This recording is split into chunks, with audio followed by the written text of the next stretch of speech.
YouTube អីគេ skin mic មួយដើមអត់មានផងអូបងប្រុសបងឡាញ់និយាយទៅ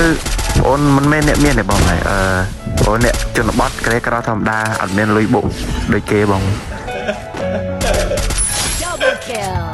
និយាយទៅ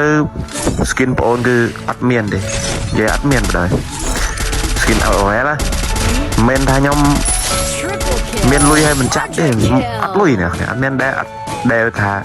មាន skin up level លេងគេ skin mic ក៏មានដែរណាគ្នា account មិត្តភ័ក្ដិឲ្យមកប៉ុណ្ណាក៏ប៉ុណ្្នឹងឯងសូវដែលបោលុយទេព្រោះអីយើងមិនមែនអ្នកមានអ្នកអីបោកទេណាគ្នានេះមានបងខ្លះបងប្រុសស្ដីគាត់ឆាត់មកថាយកពេចទៅយកឲ្យកាត 3 4 រៀល 5 6 រៀលខ្ញុំថាខ្ញុំយកវាមកកើតព្រោះអីដល់ពេលបងឯងឲ្យមក1 រៀល 2 រៀលទៅកម្លាំងបងឯងធ្វើការធ្វើអីដល់យកមកឲ្យ free ចឹងក៏ខ្ញុំថាអូខ្ញុំយកមកកើតទេណាមួយញើសឈាមបងឯង